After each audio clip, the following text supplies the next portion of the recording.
Hello there, good evening. My name is Nicolas Saputra Gunawan and I'm 12th grade from SMA Kesatuan. Right now I'm recording my final assignment for TOEFL. Today is November 27th. In this video I will talk about human rights and civil rights.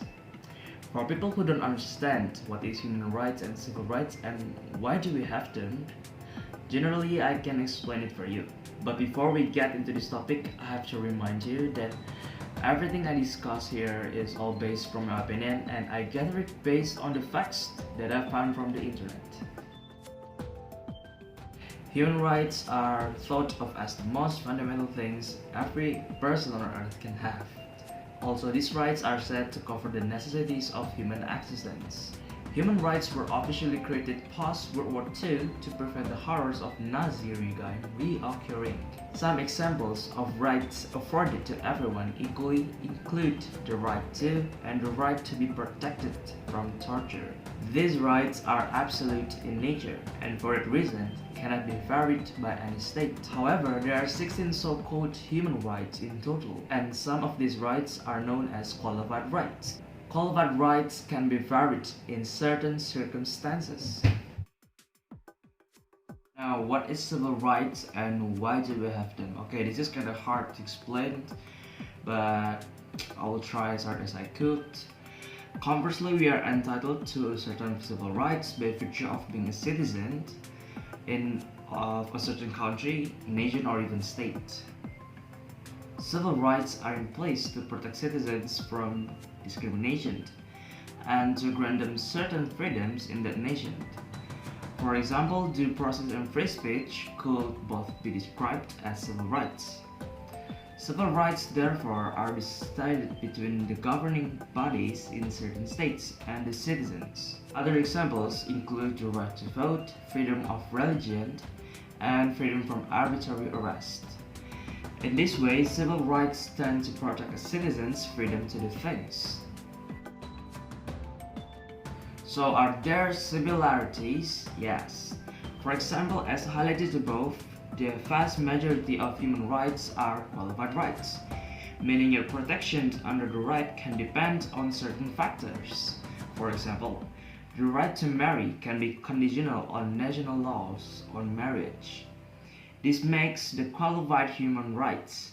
Other examples include freedom of expression and freedom of thought, set up much like civil rights.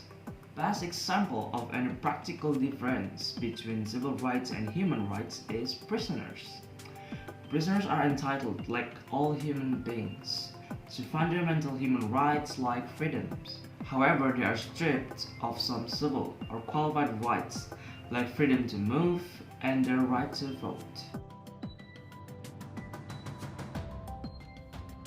There's one more thing that our people keep asking. It's about are civil rights and human rights protected and enforced differently?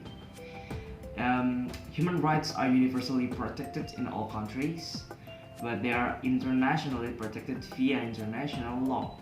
In 1948, the United Nations General Assembly adopted the Universal Declarations of Human Rights, cementing rights in international policy. In Europe, we can also look to the European Convention on Human Rights and the European Court of Human Rights to protect these interests. However, domestic laws that exist in some countries, like in the UK, to facilitate these international agreements, the Human Rights Act 1998. If your human right is breached, the domestic court must try to give effect to the law in a way which does not breach your right.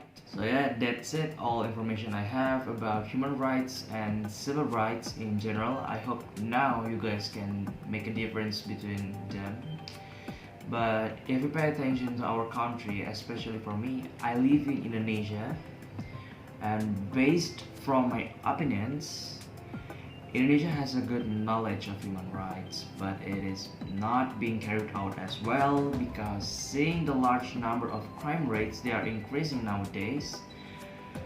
Yeah, but I'm sure our government is doing a really good job. They did really well. I hope you guys learned something from my video because human rights and civil rights are two of the most important things to learn in our lives because they are really matters for our lives. So that's it. Goodbye.